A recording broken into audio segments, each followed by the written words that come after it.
mempersembahkan serial Sandiwara Radio Misteri Mak Rompang. Misteri Mak Rompang. Misteri Mak Rompang.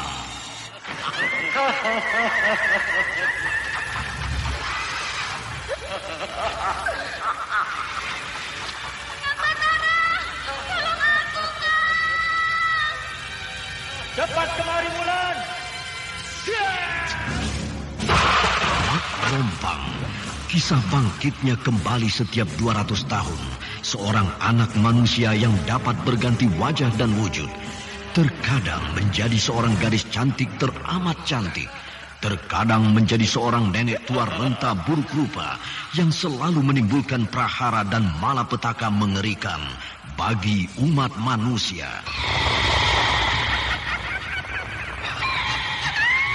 Bahaya, kita dalam bahaya. Sudah, cepat tinggalkan tempat ini. Cepat. Tunggu, Kamira. Aku mau menutup warung dulu. Jangan pikirkan warungmu, pikirkan nyawamu. Hei, menjauh. Tuk Tunggal bilang menjauh. Takut itu berawa panas. Tuk Tunggal ada di mana, Wira? Tuk Tunggal berada di dalam kabut.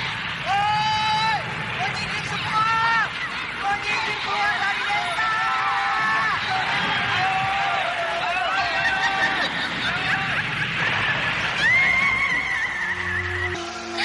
Kang Batara bicara sungguh-sungguh. Iya, karena saya mencintaimu, Wulandari. Mak Rompang diselingi pula tawa ria penuh canda serta kisah cinta kasih yang penuh dengan liku-pilu kehidupan dari dua insan manusia. Awas di belakangmu, Wulandari.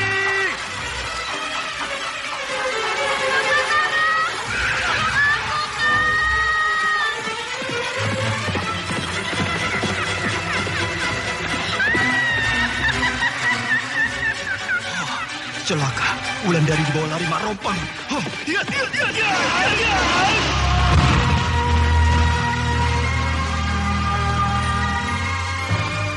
Didukung artis-artis terkenal Ferry Fadli, Yvonne Rose, Anna Sambayon, dan sederet bintang-bintang terkenal lainnya.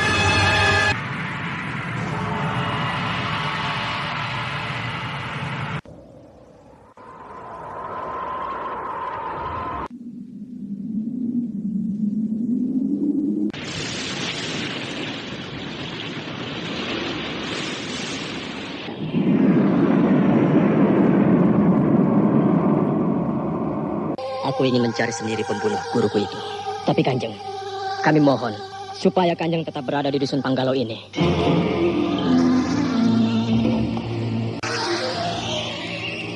Ikutilah episode ke-22, Sepasang Mutiara.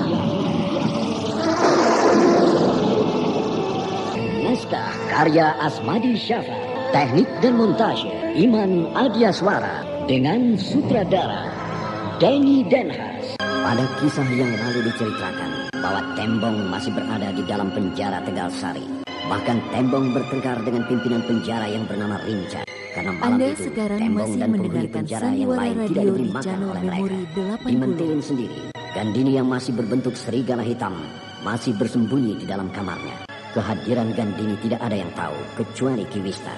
Kekacauan di Mentilin membuat Gandini menjadi gelisah karena hampir semua penduduk Mentilin sudah mengungsi ke Tegalsari. Sementara Tegalsari yang seharusnya dipimpin oleh Gandini masih tidak ada yang memimpin sampai sekarang. Lalu dengan diam-diam Gandini memerintahkan pada Ki Wista untuk membebaskan Tembong dari dalam penjara Tegalsari.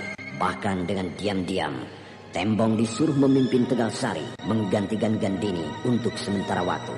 Kini Tembong telah dibebaskan. Bahkan dengan bahagia Tembong menerima perintah Gandini yang disampaikan oleh Ki Wista kepadanya. Nah Tembong, kini kau resmi memerintah Tegalsari. Sampai Den Ayu Gandini bisa menjalankan tugasnya di sini. Harapan Den Ayu Gandini padamu adalah supaya Tegalsari bisa kembali aman dari keributan-keributan yang terjadi antara penduduk Tegalsari dengan penduduk Mentilin yang datang mengungsi kemari. Amanat Den Ayu Gandini akan saya pegang baik-baik, Ki. Dan saya akan berusaha sebaik mungkin menjalankan pemerintahan di Tegalsari ini. Ya, bagus. Kesiapanmu akan aku sampaikan pada Den Ayu Gandini. Dan kau Rinca, aku harap kau bantu Tembong sekuat tenaga. Karena Tembong kini adalah pimpinan di Tegalsari ini. Mulai sekarang dia yang menentukan keadaan Tegalsari ini. Hitam katanya, maka hitam yang harus terjadi. Putih katanya, maka putih yang harus terjadi di Tegalsari ini. Iya Ki Wista. Semua yang diperintahkan oleh Tembong akan aku jalankan sekuat dan sebisaku. Bagus. Kini aku harus kembali ke Mentilin untuk menyampaikan keadaan Tegalsari kepada Den Ayu Laras Gandini.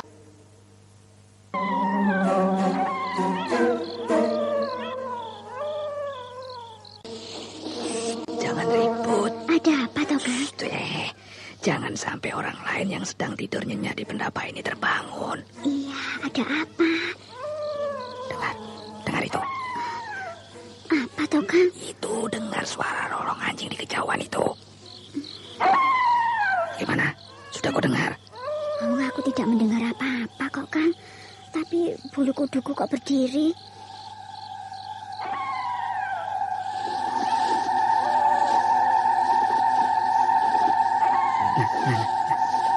Itu, sudah kau dengar? Iya, Kang, sudah. Itu bukan suara lolong anjing, tapi suara aneh yang telah membunuh beberapa orang tetangga kita, Kang. Betul yang kau dengar itu. Betul, Kang. Sebaiknya aku bangunkan orang-orang ini supaya mereka bersiaga menghadapi bahaya yang akan datang kemari, Kang. Jangan dulu. Tapi suara itu sudah semakin dekat, Kang. Suara yang kau dengar itu adalah suara melengu seperti suara sapi ya? Iya, betul. Nah, suara itu kini sudah berada di luar tembok rumah Den Ayu Gandini ini, Kang. Tapi kenapa yang aku dengar lain ya? Aku hanya mendengar suara lolong anjing di kejauhan.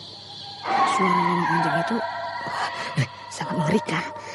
Sebaiknya kita bangunkan orang-orang ini, Kang, supaya mereka bisa bersiap diri. Jangan dulu, istriku, jangan. Aduh, Kang, kasihan mereka, Kang. Kalau tiba-tiba mereka nanti mati mendadak diserang makhluk aneh itu bagaimana? Kau salah dengar. Ini bukan suara makhluk aneh itu, tapi suara lolong anjing yang sedang ketakutan. Mari, Kang, kita bangunkan mereka. Lalu kita bergemas dan kita tinggalkan pendopo ini, Kang. Tunggu dulu. Jangan pergi dulu. Suara makhluk itu sudah semakin dekat, Kang. Nanti kita dibunuhnya. Hei, bangun semuanya, bangun. Siluman itu sudah datang. Ayo bangun semuanya. Ada bahaya. Hei, tenang semua, tenang. Tidak ada bahaya, tidak ada. Kita harus lari. Ayo kita semuanya harus lari. Siluman pembunuh itu sudah dekat. Apa yang kau katakan? Kenapa kamu jadi begini?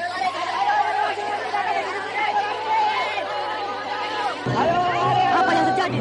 Ada apa kalian ribut-ribut begini? Maaf Adirapa, tidak ada kejadian apa-apa. Lalu kenapa kalian jadi ribut begini, ha? Siluman ganas itu datang lagi. Dia datang akan membunuh kami.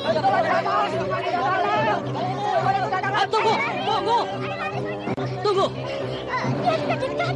Aku akan dibunuhnya. Tenang dulu, Nyai. Tenang. Aku akan dibunuhnya. Tenang dulu, Nyai. Tenang. Aku takut. Kamu tenang dulu. Tenang. Dengarkan Adirapa bicara. Nyai, apa yang kamu lihat? Apa-apa. Lalu, apa yang Nyai takutkan? Aku mendengar suara makhluk siluman itu datang kemari. Suaranya jelas sekali. Mana? Mana suara itu, Nyai? Mana? Ada suara aneh itu di dekat pendopo ini. Mana? Sudah tidak ada. Nah, tidak ada apa-apa, bukan? Tapi tadi aku mendengarnya jelas sekali. Bahkan seolah-olah suara itu berada di tengah-tengah pendopo ini. Dan sekarang coba kamu dengar baik-baik. Tidak ada apa-apa kan? Hah? Tidak ada kan? Mana? Masih dengar suara yang Nyai dengar itu? Iya ya. Sudah tidak terdengar apa-apa lagi. Nah, silahkan istirahat kembali. Kalian semua, silahkan istirahat kembali. Jangan takut. Kalau ada apa-apa, aku yang akan menghadapinya. Ayo kembali. Tinggal lagi, silakan. Aduh, aku takut. Aku takut. Siluman itu pasti datang lagi kemari. Nah, sudah. Tidak usah kamu takut. Tadi kan Adirapa sudah menjamin keamanan di pendapa rumah Den Ayu ini. Anindya. Bagaimana? Kenapa mereka ribut-ribut, Adirapa? Mereka ribut Karena salah seorang pengungsi itu mendengar suara makhluk siluman yang pernah menyerang desa mereka. Betul kan apa yang saya katakan padamu? Suara yang mereka dengar pasti dari makhluk yang saya lihat tadi. Aku tidak yakin tentang hal itu. Saya yakin, karena saya melihat sendiri. Tidak usah kita pikirkan tentang hal itu. Mari kita bersenang-senang. Karena bulan sabit sudah muncul di balik awan. Maaf Adirapa, saya merasa tidak enak. Apakah kamu tidak mau melewatkan malam yang indah ini bersamaku? Bersenang-senang, Anindya? Kita masih punya banyak waktu untuk bersenang-senang, Adirapa. Tapi malam ini indah sekali, Anindya. Sayang kalau kita lewatkan begitu saja. Saya merasa ada sesuatu yang aneh malam ini. Tidak ada yang aneh. Ayolah, kita bersenang-senang. Ternyata kamu tidak mempunyai naluri yang halus, Adirapa. Sehingga kamu tidak merasakan ada bahaya di sekitar kita. Kamu terlampau merasakan sesuatu yang sebenarnya tidak perlu kamu rasakan. Saya betul-betul merasakan ada bahaya di sekitar tempat ini, Adirapa. Ya, itu karena kamu perempuan, Anindya. Sehingga segala sesuatu selalu kamu rasakan. Bukan kamu pikirkan. Kita tidak perlu bertengkar. Yang penting kita harus waspada malam ini. Karena bahaya itu belum lewat. Anindya, tunggu. Sayang, malam ini terpaksa aku lewatkan sendiri. Ada apa itu? Aku melihat sepasang mata binatang menyorot merah ke arahku. Binatang apa itu? Aku melihat samar-samar binatang itu. Sayang malam ini hanya ada bulan sabit. Kalau malam bulan purnama, maka aku akan melihat jelas binatang apa yang berdiri di hadapanku itu. Anjingkah? Atau serigala?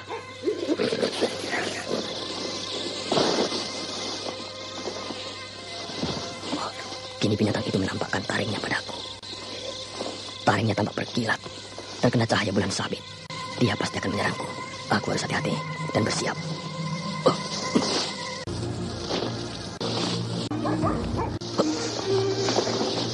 Mari, kalau mau menyerangku, aku sudah siap. Kini binatang itu bersiap akan menerkamku.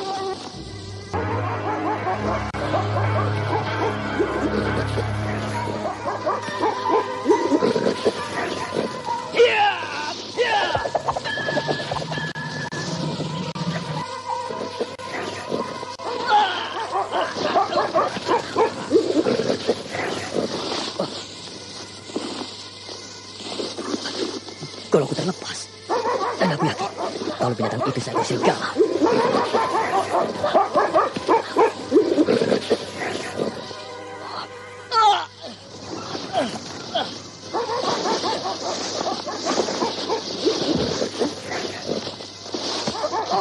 Aku luka terkena cengkar binatang itu.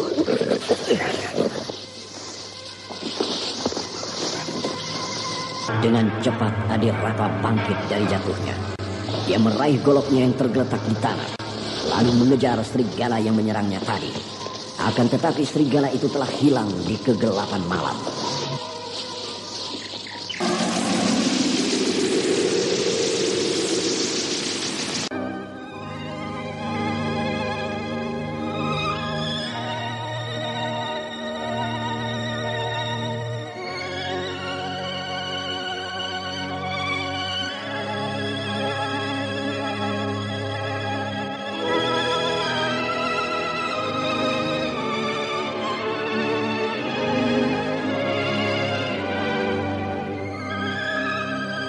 Pada kisah yang lalu diceritakan bahwa di pendopo telah terjadi kekacauan karena salah seorang dari pengungsi itu telah mendengar suara aneh yang sangat mengerikan. Suara aneh itu pula yang telah memporak-porandakan desa mereka sehingga semua pengungsi itu menjadi panik.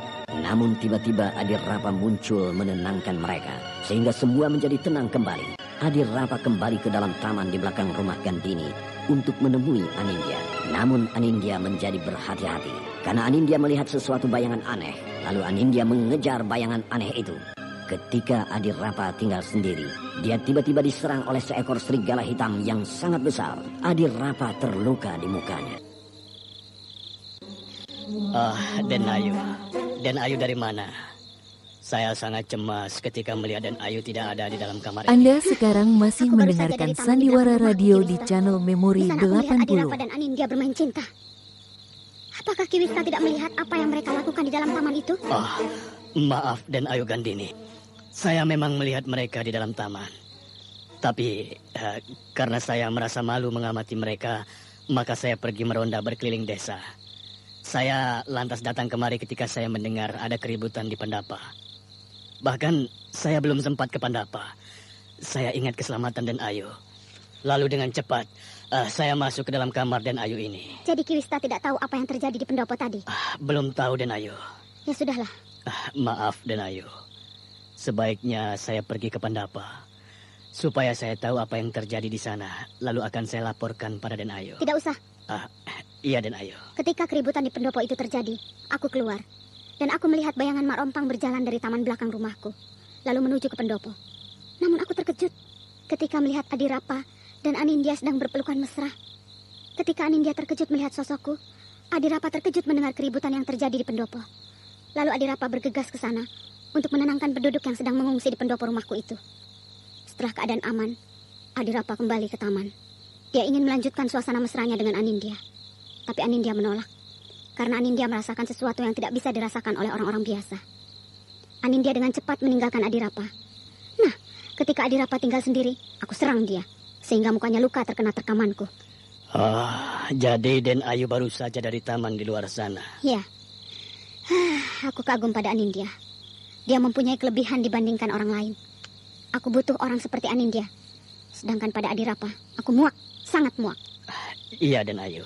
Kalau sudah sampai saatnya, Adirapa harus aku singkirkan, Ki. Betul Den Ayu. Dia memang harus disingkirkan. Karena dia ternyata tidak kita butuhkan. Bahkan dia mempergunakan kesempatan untuk kepentingan dirinya sendiri. Kalau Den Ayu perintahkan, malam ini saya bersedia untuk menyingkirkannya. Tidak usah Ki Wista. Biar aku sendiri nanti yang akan menyingkirkannya. Oh, kaukah itu Adirapa? Iya, aku. Oh, mukamu berdarah. Aku diterkam seekor binatang buas. Apakah yang benar kamu itu seekor serigala? Aku tidak tahu. Apakah itu serigala, atau seekor anjing, ataukah seekor harimau? Aku tidak tahu. Aduh. Darah dari lukamu itu banyak sekali. Mari, saya obati. Terima kasih. Ternyata kau baik sekali, Anindya. Tidak salah kalau aku memilihmu jadi kekasihku. Sudah, jangan banyak bicara. Lukamu dalam, harus diobati. Ayo, cepat. Kau robek bajumu untuk membalut lukaku ini. Sudah, jangan banyak bicara. Aku sedang menutup lukamu karena darahnya mengalir terus. Diam.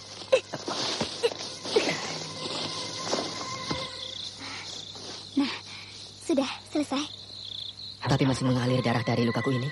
Tidak apa-apa. Sebentar lagi akan sembuh dan darahmu akan berhenti mengalir.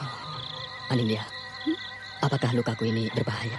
Ya, sebenarnya berbahaya. Berbahaya? Ya, karena serangan binatang itu ada bisanya dan bisa itu dapat mematikanmu.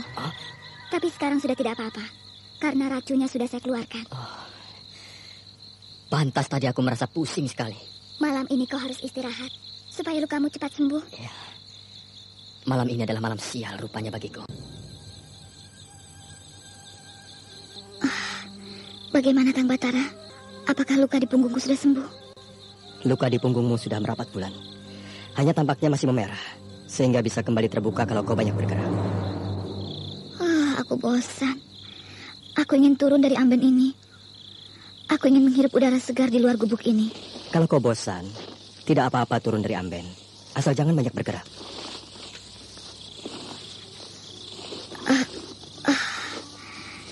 Enak rasanya bisa berdiri begini. Pinggangku rasanya enak sekali. Kau mau kemana, Wulandari? Ke tepi telaga, Kakang Batara. Hati-hati. Malam ini bulan belum bersinar dengan terang. Nanti kau tersandung. Cahaya bulan sabit ini masih bisa menerangi tanah. Sehingga aku bisa melihat jalan. Jangan cepat-cepat kau berjalan. Iya. Kau mau kemana? Aku mau duduk di atas batu ini. Kang Batara, duduklah. Iya. Pinggangku masih terasa agak sakit. Kau harus bersandar pada pohon ini. Iya. Ternyata hidup itu harus begini ya, Kang. Kenapa, Bulan? Hidupku tidak pernah senang. Selalu dirundung malam. Ketika perang tanding akan berlangsung antara aku dan Gandini, aku berpikir bahwa persengketaan ini akan berakhir. Sehingga tugas kita, hanya tinggal menghadapi Mak Rompang saja. Tapi ternyata Gandini mempergunakan ilmu hitam. Sehingga aku jadi menderita begini. Bahkan persengketaan antara aku dan dia masih akan berlanjut. Kata orang, untuk menempuh hidup yang tenang, kita harus berjuang dulu. Kadang-kadang perjuangan itu sangat susah. Dan apa yang kau lakukan sekarang ini adalah perjuanganmu untuk mencapai hidup yang tenang di kemudian hari. Ya, Kang. Aku sedang berjuang. Kalau kau sembuh, apakah kau akan menyelesaikan persoalanmu dengan Gandini, Wulan? Persoalanku dengan Gandini belum selesai.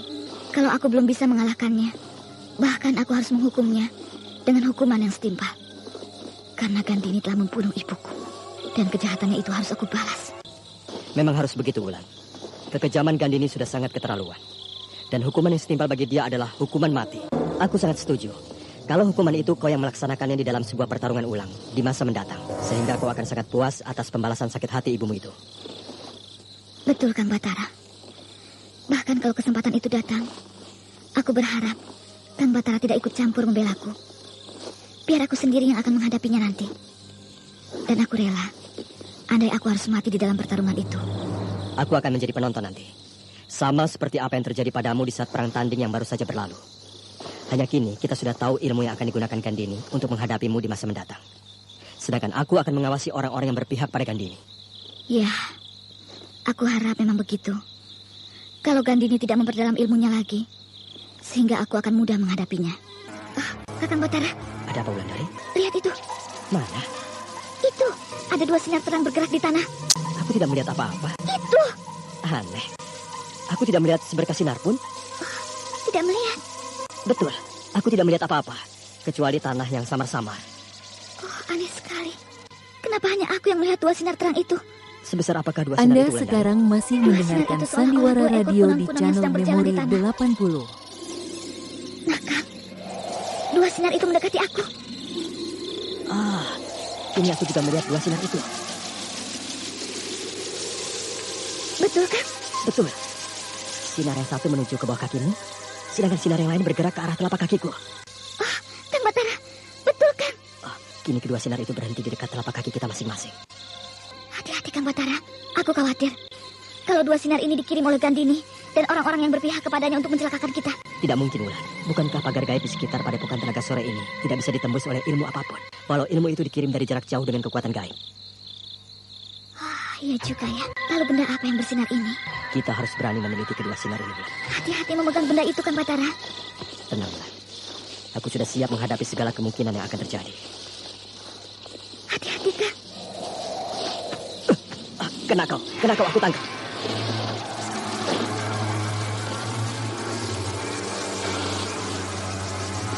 Hati-hati, Kang. Dia bergerak seperti hidup di telapak tanganku, Wulan. Mana, Kang? Perhatikan baik-baik, perhatikan. Iya ya. Benda itu sebesar pasir. Coba kau tangkap teman yang ada di dekat kakimu itu. Baik. Dapat? Dapat, Kang. Benda ini juga sama besarnya dengan benda di telapak tangan Kang Batara. Dan benda ini juga terasa seperti pasir. Apa sinar? Sementara itu Wulandari baru saja mulai bangkit dari amben tempat dia berbaring selama hampir 3 minggu. Lalu di tengah malam itu, Wulandari berjalan-jalan dan duduk di tepi Telaga Sore.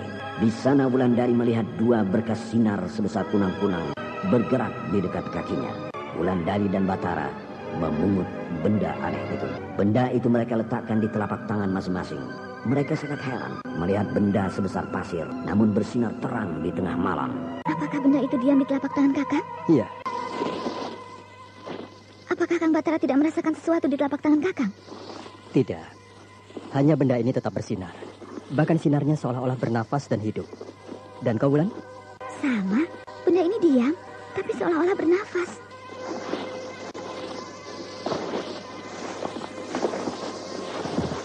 Sebaiknya kita simpan saja benda ini, Wulan. Simpan? Untuk apa, Kang? Aku ingin tahu, apakah benda ini merupakan jimat atau bukan? Maksud Kakak? Biasanya, bila kita menemukan benda-benda aneh seperti ini, maka berarti benda ini adalah jimat yang diperuntukkan kepada kita. Sehingga kita sebaiknya menyimpan benda ini. Siapa tahu ya. Di mana kita simpan, Wulan? Aku punya sebuah kotak kayu kecil peninggalan Nyi Guru. Kotak kayu itu aku letakkan di atas para-para di dalam pondok. Sebaiknya di dalam kotak itu kita simpan kedua benda aneh ini. Kau tunggu di sini. Biar aku ambil. Iya. Hop. Benda ini memang aneh.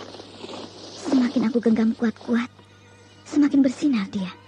Bahkan sinarnya menembus telapak tanganku ini. Jangan-jangan benda ini adalah peninggalan Nyi Guru yang ditinggalkan untukku dan Kang Batara. Tapi aku tidak tahu kegunaannya. Hop. Ini? Iya. Benda ini aneh, Wulan. Semakin aku genggam, semakin bersinar dia. Nah, lihat, perhatikan. Sama, Kakang. Benda di tanganku ini juga begitu. Perhatikanlah. Benda sebesar pasir ini betul-betul aneh. Aneh. Benda-benda itu seolah-olah berbicara satu sama lain. Kita tutup peti kayu ini? Tutuplah. Sekarang akan kita simpan di tempat yang aman. Iya, Kang. Setelah keduanya sampai di dalam pondok, maka dengan rasa ingin tahu, Wulandari dan Batara membuka tutup kotak kayu kecil itu perlahan-lahan. Lalu mereka mengintip ke dalam kotak kayu tersebut. Tetapi keadaan dua butir benda yang bersinar itu masih seperti tadi. Keduanya masih mengeluarkan sinar terang. Dengan perasaan kecewa, Wulandari menutup kotak kayu kecil tersebut. Dia letakkan kotak itu di atas para-para. Lalu keduanya duduk di atas lantai pondok mereka. Dan tidak lama Wulandari merebahkan badan. Karena bekas luka di punggungnya mulai terasa sakit kembali. Keduanya kini mulai pulas tertidur. Hari sudah pagi. Batara dan Wulandari tersentak bangun. Wulandari kembali meraih kotak kayu yang dia letakkan di atas para-para. Lalu dengan cepat, Wulandari membuka tutup kotak kayu itu. Dan alangkah terkejutnya mereka ketika di dalam kotak kayu itu tidak ada benda yang mereka taruh tadi malam. Yang ada adalah sepasang mutiara yang sangat indah. Wulandari lama terdiam, sedangkan Batara begitu pula. Sepasang mutiara? Apa artinya ini, Kakang Batara? Dua butir pasir yang bersinar tadi malam menjadi dua mutiara ini. Pasti ini suatu anugerah yang turun pada kita, Wulan. Kakang Batara merasa begitu? Aku yakin begitu. Semoga saja ini memang merupakan berkah bagi kita. Apakah tidak berbahaya aku pegang mutiara-mutiara ini, Kakang Batara? Pegang saja, tapi kau hati-hati. Iya. Indah sekali. Aku suka pada kedua permata ini. Apalagi kalau aku buat untuk anting-antingku. Nah, begini. Bagus kan, Kakang Batara? Indah sekali, Wulan. Apakah bagus kalau aku buat untuk anting-anting? Sebaiknya jangan dulu. Karena kita tidak tahu asal-usulnya kedua mutiara itu. Lalu bagaimana, Kakang? Kau harus melakukan semedi mohon petunjuk pada Yang Maha Agung tentang kedua mutiara yang ada di tanganmu itu. Kapan sebaiknya aku melakukan semedi itu, Kakang? Sebaiknya nanti malam di tempat pertama-tama kita menemukan benda bersinar tadi malam. Dan sementara kau melakukan semedi, aku akan berjaga-jaga. Supaya kau tidak mendapat serangan mendadak lagi seperti dulu. Maaf, Yang Mulia Gusti Prabu. Hamba mengaturkan sembah. Sembahmu aku terima, Senopati. Bagaimana perkembangan kerajaan kecil Panggalo itu, Senopati? Kerajaan itu tidak mau tunduk terhadap kerajaan Dharmasraya, Gusti Prabu. Tidak mau tunduk? Kenapa begitu? Bukankah yang memerintah di sana itu adalah bekas perwira kerajaan Dharmasraya ini? Sehingga seharusnya dia mempunyai rasa bakti terhadap kerajaan Dharmasraya ini. Betul, Gusti Prabu. Tapi dia juga sudah lama menjadi seorang perwira kerajaan Singasari. Sehingga jiwanya bukan lagi utuh sebagai jiwa orang-orang Dharmasraya. Dia pernah menjadi seorang perwira Singasari? Betul, Gusti Prabu. Kalau begitu hancurkan kerajaan kecil itu sebelum dia menjadi besar dan kuat. Tapi sebelum itu beri kesempatan sekali lagi pada mereka untuk tunduk pada Dharmasraya. Karena aku masih percaya bahwa Raja Panggalo itu tetap punya rasa setia terhadap tanah leluhurnya. Siaga, Gusti Prabu. Jadi di dalam pasukan yang akan menyerbu itu, Ramanda Senopati harus menyiapkan utusan untuk menghadap Raja Panggalo. Tugas utusan itu adalah terakhir kali menawarkan kepada Raja Panggalo supaya tunduk pada kerajaan Dharmasraya. Bila mereka tetap membangkang, maka hancurkan kerajaan itu. Jangan ada yang tersisa. Siaga, Gusti Prabu. Kapan serangan itu harus hamba lakukan, Gusti? Kalau bisa, secepat mungkin.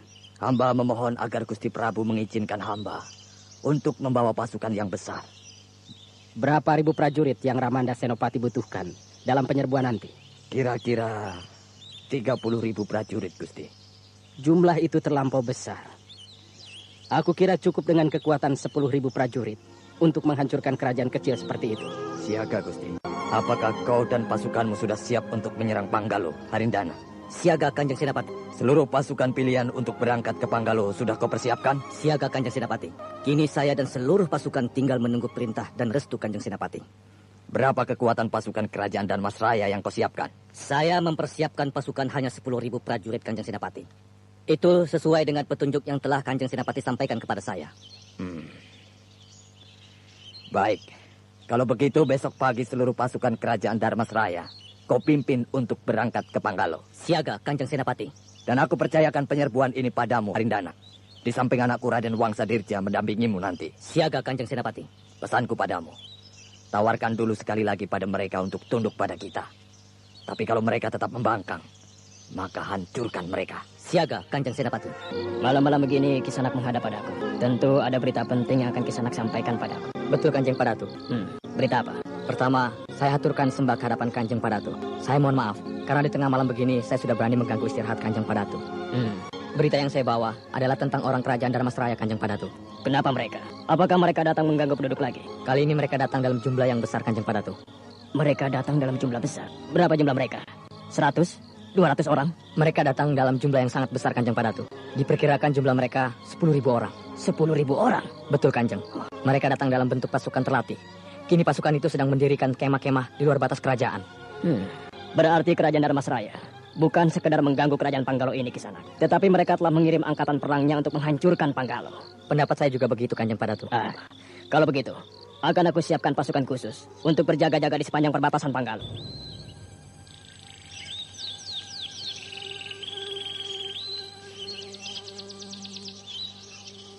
Keadaan keamanan kerajaan Panggalo ini betul-betul dalam bahaya, Kirimbas. Karena setiap saat pasukan kerajaan Dharmasraya itu bisa menyerbu kemari. Betul-betul mereka sudah berada dekat sekali dengan perbatasan Panggalo ini, Ki Padatu. Betul, Kirimbas. Kalau mereka melakukan penyerbuan kemari, apakah pasukan kita akan sanggup menghadapi mereka, Ki Padatu? Sanggup, Kirimbas. Hanya saja yang kukhawatirkan, pasukan kita agak berkurang semangat juangnya. Karena Kanjeng Gusti Batara tidak ada di samping mereka. Menurut pengintaian anak buahmu, apakah pasukan kerajaan Dharmasraya itu akan melakukan penyerbuan hari ini? Belum ada tanda-tanda bahwa mereka akan melakukan penyerbuan kemari, Kanjeng Rimbas. Namun pasukan kita sudah siap menghadang bila mereka melakukan penyerbuan kemari, Kanjeng Rimbas. Dan seluruh pasukan kita tidak gentar menghadapi mereka itu, Kanjeng Rimbas.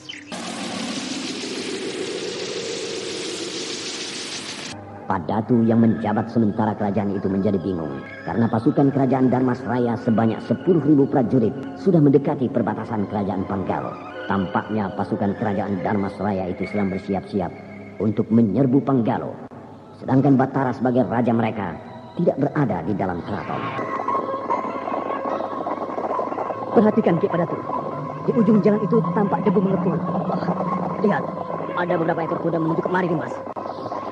Menurut pengintaian yang saya terima dari prajurit Sandi Kanjeng Padatu, bahwa mereka sedang mengirim utusan kemari. Kalau begitu, para penunggang kuda itu pasti utusan dari mereka. Betul, Kanjeng Padatu.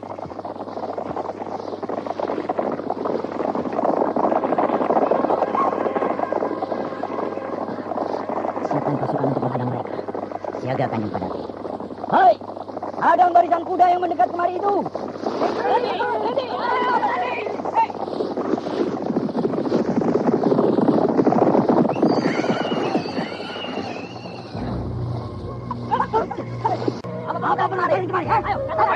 Ada apa kalian kemari? Jelaskan.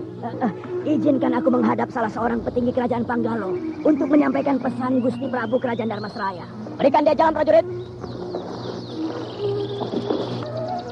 Saya menghaturkan sembah ke hadapan Senapati. Saya adalah utusan dari pasukan kerajaan Dharmasraya. Aku sudah tahu. Saya ingin menyampaikan pesan kepada Senapati Kerajaan Panggalo. Pesan ini adalah Anda dari Gusti sekarang Prabu masih Kerajaan mendengarkan Dharmasraya. Sandiwara Radio di channel Memori 80. Pesan Gusti Prabu itu ada tertera di dalam surat ini, Senapati.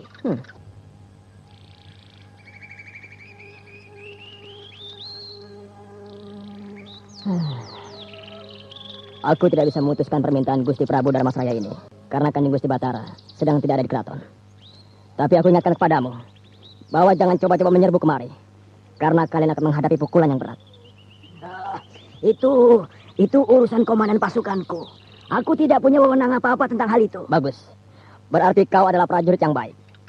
Dan peringatanku ini bisa kau sampaikan pada komandan pasukanmu bahwa kami orang-orang Panggalo tidak bisa ditakut-takuti seperti ini. Dan kau bisa melihat bahwa pasukan Panggalo sudah siap menanti kalian untuk kami hancurkan di bumi Panggalo sendiri. Apa yang Senapati katakan kepadaku akan aku sampaikan pada komandan pasukanku. tanpa aku kurangi sedikit pun. Nah, pergilah. Sampaikanlah. Karena aku ingin menunggu jawaban kalian. Baik, aku permisi.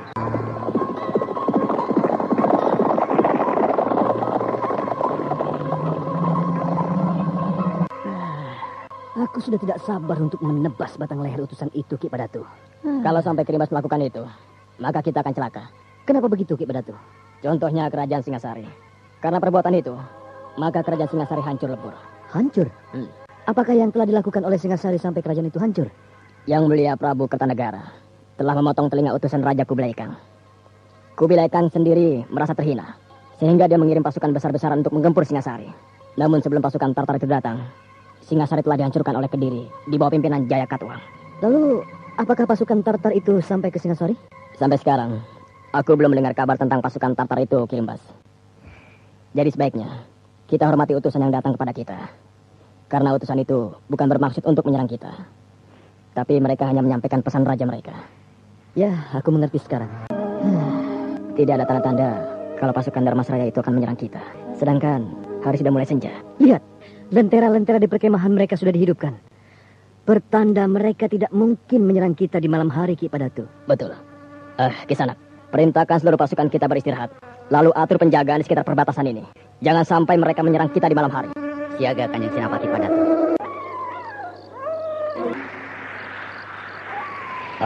Angin di luar kencang sekali dan ayu. Mungkin hari akan hujan. Maaf dan Ayu Gandini. Saya akan menutup jendela kamar ini supaya dan Ayu tidak kedinginan. Tutuplah.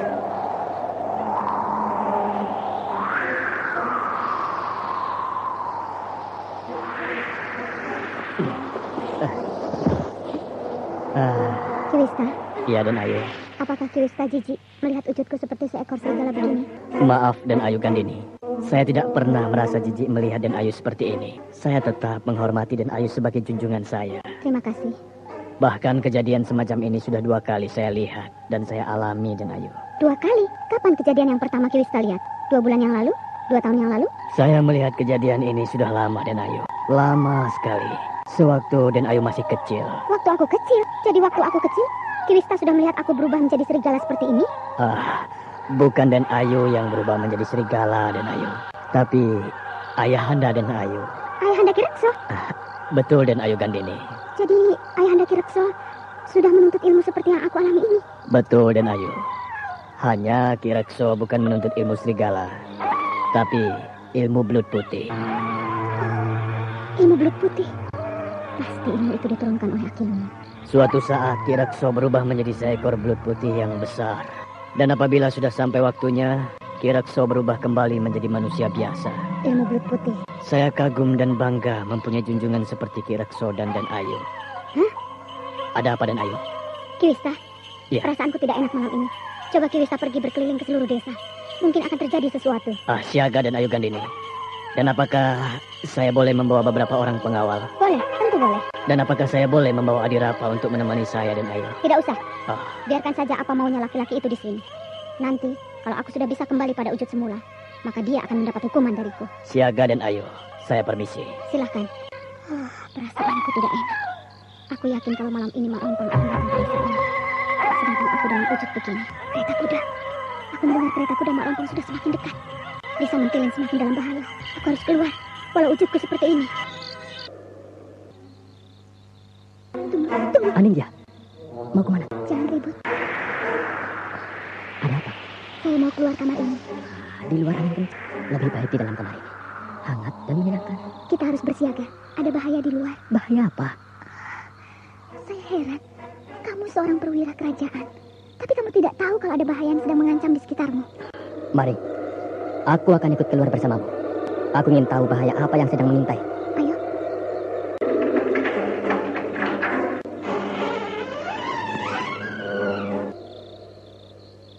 Kau lihat itu? Mana? Itu. Seekor babi hutan. Nah, binatang itu menatap kita. Babi hutan itu lari. Saya yakin binatang itu bukan babi hutan. Yang tadi itu babi hutan? Bukan babi hutan. Lalu apa? Saya yakin kalau binatang tadi adalah serigala. Bahkan mungkin raja serigala. Anindya, apakah kamu tidak salah lihat? perasaan saya mengatakan begitu. Saya yakin, bahkan serigala itu pasti serigala yang menyaksikan perang tanding antara Gandini dan Wulandari beberapa minggu yang lalu. Jangan-jangan serigala itu adalah serigala siluman. Ya, dan saya yakin bahwa serigala itu yang menyerangmu kemarin malam. Oh, dari mana kau tahu? Saya yakin, walau saya tidak melihat serigala yang menyerangmu itu. Oh, kalau begitu, aku harus hati-hati. Karena serigala itu pasti akan menyerangku lagi. Ya, jadi betul kan apa yang saya katakan tadi? Bahwa ada bahaya di sekeliling kita? Kerajaan Dharmasraya telah mengirimkan 10.000 pasukannya ke kerajaan Panggalo untuk memaksa kerajaan itu tunduk dan memberi upeti kepada kerajaan Dharmasraya. Pasukan yang berjumlah 10.000 itu dipimpin oleh orang kepercayaan Senopati Dharmasraya. Orang itu bernama Harindana. Ketika Harindana mengirim utusan kepada Senopati Panggalo di perbatasan kerajaan Panggalo agar Panggalo tunduk dan mau memberikan upeti, maka Harindana terkejut karena dengan terang-terangan Senopati Panggalo menolak permintaannya. Sementara itu di Mentilin, keadaan semakin buruk karena di tengah malam itu terdengar suara-suara aneh. Biasanya suara-suara aneh itu adalah sebuah pendahuluan kekuatan siluman yang menghancurkan desa Mentilin dengan penduduk yang sudah tinggal segelintir orang itu. Cepat kalian ke sana, jaga pintu masuk ke Pendapa. Kita harus menjaga keselamatan penduduk yang sedang mengungsi di Pendapa. Hei prajurit, mau kemana kau? Cepat ke sana. Tempat sudah dijaga, bahkan pintu ke arah Pendapa sudah ditutup rapat dan dijaga kuat, Ki. Bagus. Sekarang temani aku ke Pendapa, prajurit. Untuk apa, Kisah? Aku ingin melihat keadaan penduduk yang berada di sana. Baik, Ki, baik. Hei, buka pintu lego ini. Hei, cepat. Ayo cepat masuk. Hei, pengawas, apa yang terjadi? Kenapa para penduduk itu berteriak-teriak? Di sana sedang terjadi bahaya, Bisa. Bahaya apa? Tidaklah. Bahaya itu tidak tampak. Tapi tiba-tiba saja beberapa orang mati dengan memuntahkan darah segar. Celaka. Ayo, prajurit, kita tolong mereka. Ayo, ayo.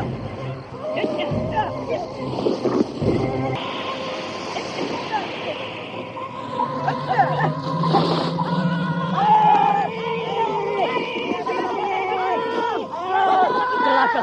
Mereka akan meninggalkan tempat ini. Ayo, kita harus cegah mereka.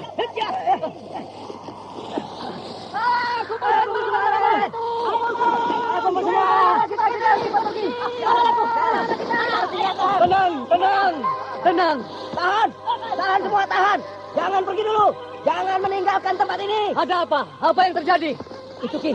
Sudah 5 orang mati dicekik itu. Siapa yang mencekik mereka? Siluman itu, Ki. Betul, Ki. Ada yang mencekik aneh. Siluman itu ada lagi. Mana siluman itu? Mana? Mana siluman itu? Kami tidak lihat. Tenang semuanya, tenang. Jangan ada yang meninggalkan Pendapa ini. Kalian tidak boleh meninggalkan tempat ini. Karena di luar sangat berbahaya. Siluman itu berada di sekitar Pendapa ini. Siluman itu sudah pergi. Siluman itu sudah lari dari tempat ini. Mana tempat Ki? Siluman itu sudah pergi.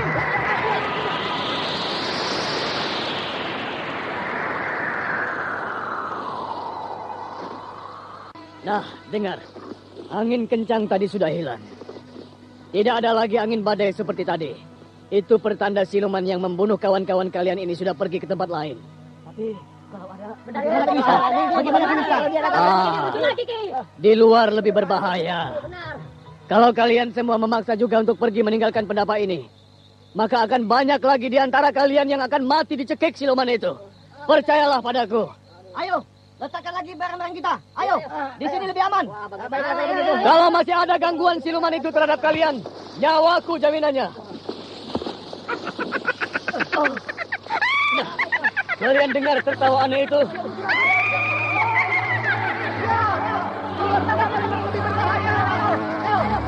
Nah, tenanglah kalian semua di sini. Sampai ada perintah bagi kalian untuk boleh meninggalkan Pendapa ini. Perintah dari siapa, Ki Wista? Dari Den Ayu Gandini. Mana Den Ayu Gandini itu?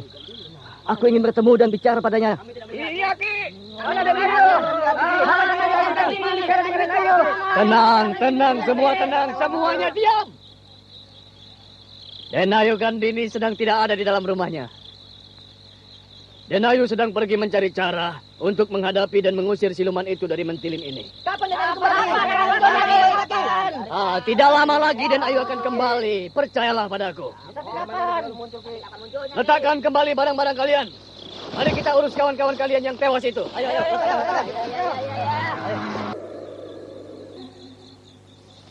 Anindya, apa yang terjadi? Rasanya ada yang tidak beres di luar tembok rumah Gandini.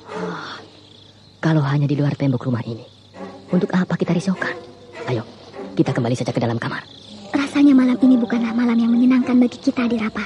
Kita harus waspada. Sudahlah, jangan hiraukan kejadian di luar sana. Ayo, kembali ke kamar. Jangan, kita tidak boleh kembali ke dalam kamar.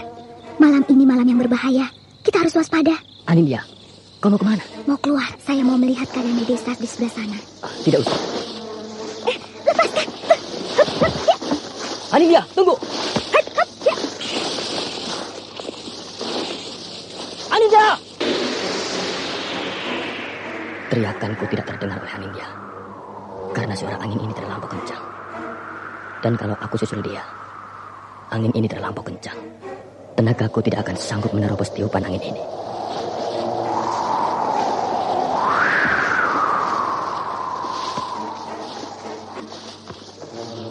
Angin sudah berhenti bertiup. Kini akan aku susul Anindya.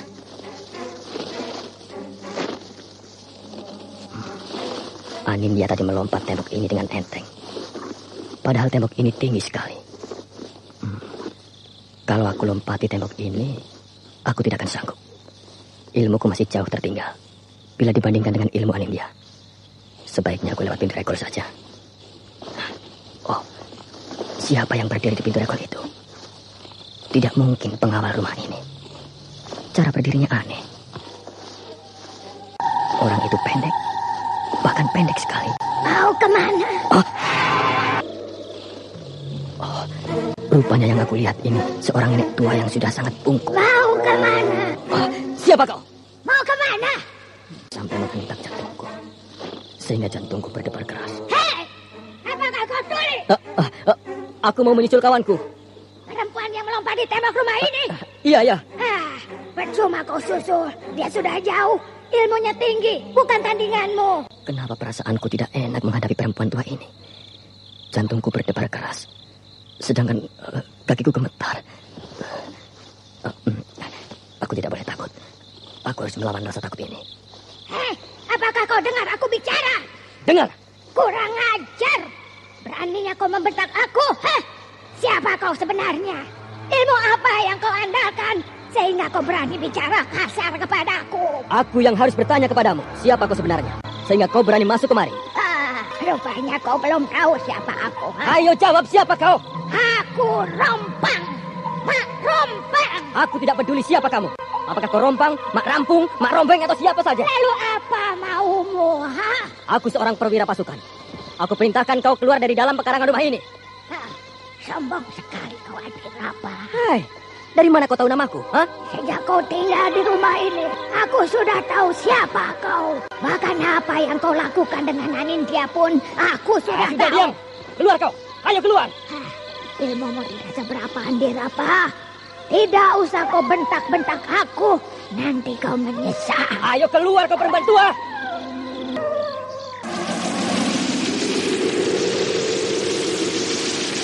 Bahwa desa Mentilin sedang dilanda bencana. Bencana yang sukar untuk dihentikan. Banyak penduduk Mentilin yang pergi mengungsi ke desa Tegalsari.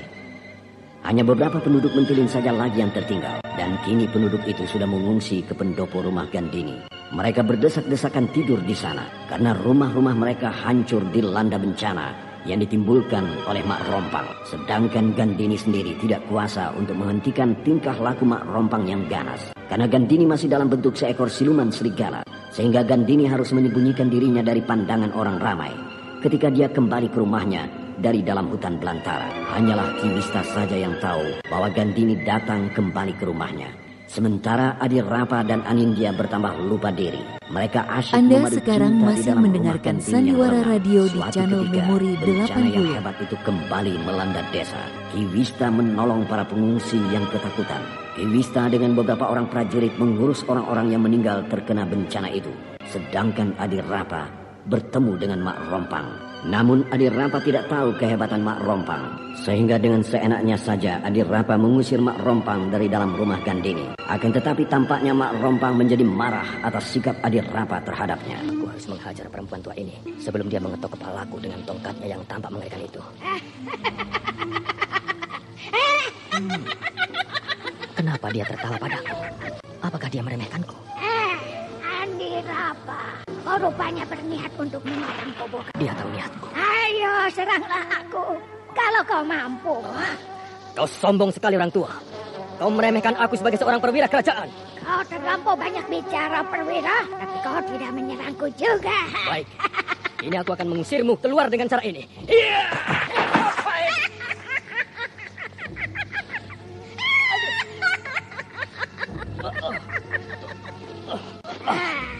Kepalaku membentur dinding. Aku seolah-olah memukul angin. Ayo, Adirapa. Seranglah aku. Kalau kau memang seorang perwira kerajaan. Iya! Iya!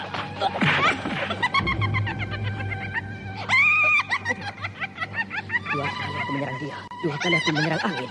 Sampai tubuhku membentur dingin. Nah, Adirapa. Ternyata kau hanyalah seorang anak ingusan. Karena menghadapi orang tua seperti aku ini saja kau tidak sanggup. Suara apa itu? Ada suara dari atas sana. Aku melihat cahaya gelap kelip di angkasa raya. Kereta kuda. Aku melihat sebuah kereta kuda turun dari angkasa raya. Kereta kuda itu menuju kemari. Kereta kuda itu memang sedang menuju kemari. Kereta kuda itu ini berhenti di hadapan. Kau heran melihat kereta kuda yang bisa terbang lalu turun di hadapan. Kusir kereta kuda itu memandang tajam kepadaku. Aku sudah dijemput. Lain kali kita bertemu lagi, Adirapa. Iya, aku ingat. Kereta kuda ini dulu yang menyeret anak kecil itu. Lalu melindasnya. Siluman. Kereta kuda siluman.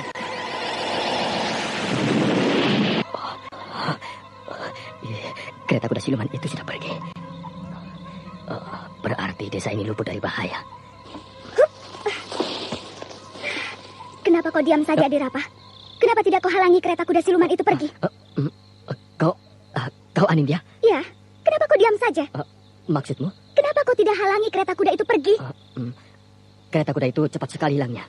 Sehingga aku tidak sempat mengejar dan menghalanginya. Kereta kuda itu yang telah menghancurkan Mentilin ini. Ya, aku tahu. Tapi kau tidak tahu apa yang telah terjadi di luar tembok rumah Gandini ini, bukan? Tentu aku tidak tahu, Anindya. Karena dari tadi, aku menghadapi perempuan tua itu di sini. Perempuan tua?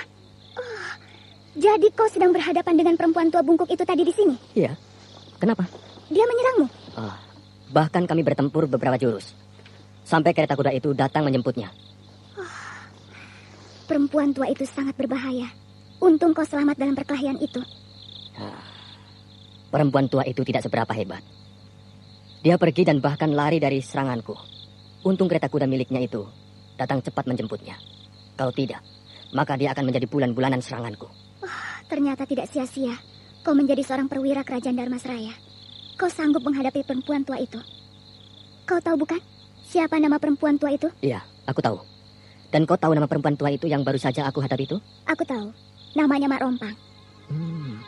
Kau tahu juga nama perempuan tua itu. Jadi ilmumu dan ilmu yang aku pelajari di kerajaan Dharmasraya jauh lebih hebat bila dibandingkan dengan ilmu perempuan tua itu, bukan? Iya, ilmumu ternyata jauh lebih hebat bila dibandingkan dengan ilmu Mak Rompang.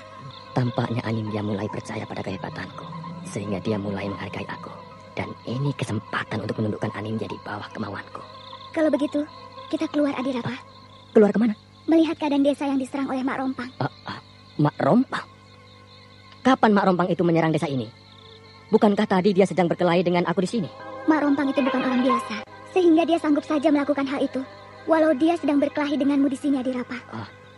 Kau melihat dia menghancurkan desa ini? Ya, aku melihatnya. Ayo, kita keluar. Iya. Desa ini sepi sekali, bagai sebuah hutan yang angker. Apalagi bulan sabit bersinar remang-remang. Sudah kau lihat keadaan desa yang dihancurkan Mak Rompang tadi? Iya, sudah. Rumah-rumah penduduk desa hancur, bagai dilanda angin badai. Iya, rumah-rumah ini memang hancur dilanda angin badai. Angin badai yang diciptakan oleh Mak Rompang. Pasti angin badai yang kita dengar tadi, Anindya. Jangan begini. Apa salahnya? Saya tidak suka kau memelukku. Kenapa? Bukankah tempat ini tidak ada orang?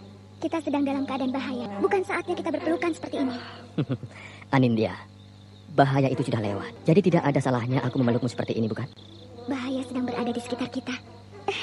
Lepaskan pelukanmu, Adirapa. Kau hanya menakut-nakuti aku, Anindya. Padahal Mak Rompang dan kereta silumannya sudah jauh. Bahkan sudah sangat jauh dari sini. Saya tidak menakut-nakutimu. Perhatikan di sekeliling kita. Nah, sudah kau lihat di sekeliling kita? Iya, sudah. Aku melihat belasan mata serigala siluman bersinar memandang pada kita. Cepat, lepaskan pelukanmu. Sebentar lagi kita akan menghadapi serangan mereka. Iya.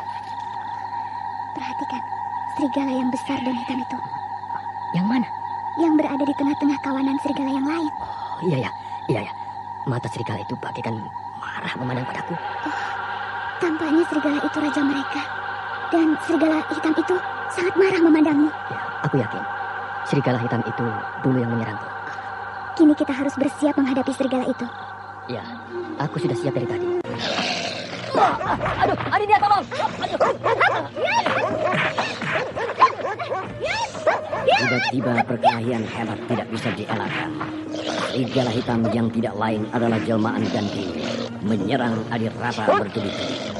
Tampaknya Gandini sangat marah melihat Adirapa memadu cinta dengan Anindya. Karena pemuda itu sudah seenaknya meremehkan cinta Gandini yang pernah beberapa waktu yang lalu diberikan oleh anak perempuan Kirekso itu. Kini sepeninggal Gandini, Adirapa bermain serong dengan Anindya. Serangan-serangan Gandini sangat berbahaya, sehingga Adirapa sangat terdesak menghadapinya. Sementara itu, Anindya agak sulit untuk bisa melindungi Adirapa, karena dia harus menghadapi serangan belasan ekor serigala yang lain. Akan tetapi dalam waktu yang tidak begitu lama, Anindya dapat menghalau musuh-musuhnya, sehingga serigala-serigala itu tidak berani lagi dan menjauh. Melihat keadaan itu, serigala hitam jelmaan Gandini juga menjauh. Karena Gandini tampaknya tidak mau mengambil risiko menghadapi Anindya. Gandini tahu kehebatan ilmu Anindya. Setelah keadaan sepi, Anindya mengobati luka-luka yang diderita oleh Adirapa. Lalu perlahan-lahan dia papah Adirapa untuk pulang ke rumah Gandini. Di tempat lain, di perbatasan kerajaan Panggalo, keadaan tampak sepi mencekam karena pasukan kerajaan Dharmasraya tidak mau beranjak meninggalkan perbatasan itu sebelum Panggalo memberikan tanda tunduk kepada kerajaan Dharmasraya. Bagaimana hasil penyelidikanmu? Maaf, Kanjeng Padatu. Mereka tidak mau beranjak dari perbatasan kerajaan Panggalo ini sebelum mereka mendapat kepastian dari Kanjeng Gusti Batara. Rupanya mereka menuntut apa yang telah aku janjikan pada mereka. Rasanya memang begitu, Kanjeng. Karena Kanjeng Senopati pernah menjanjikan pada mereka bahwa semuanya tergantung kepada keputusan Kanjeng Gusti Batara. Kalau begitu, kita harus mengirim utusan kepada Kanjeng Gusti Batara. Saya siap untuk pergi menghadap Kanjeng Gusti Batara. Hanya waktu yang diberikan oleh mereka sangat sempit. Sehingga saya khawatir Kanjeng Gusti Batara tidak akan bisa sampai ke sini sebelum serangan yang akan mereka lakukan terhadap kita. Mereka akan menyerang kita? Betul, Kanjeng. Kalau dalam waktu 3 hari lagi mereka tidak bisa bertemu dengan Kanjeng Gusti Batara, maka mereka akan melakukan serangan terhadap kita. Kurang ajar betul. Siapa sebenarnya perwira yang memimpin pasukan Dharmasraya itu, perwira? Sehingga dia berani betul mengancam kita. Yang memimpin pasukan Dharmasraya itu adalah orang yang bernama Harindana. Dia orang kepercayaan Kanjeng Senopati Kerajaan Dharmasraya. Harindana juga punya banyak pengalaman di medan pertempuran. Tampaknya mereka tidak main-main. Sehingga pasukan itu dipimpin langsung oleh seorang yang tangguh. Kalau begitu, akan kurundingkan dulu hal ini pada Krimbas. Karena Krimbas adalah penasihat Istana Panggalo. Siaga, Kanjeng Senopati.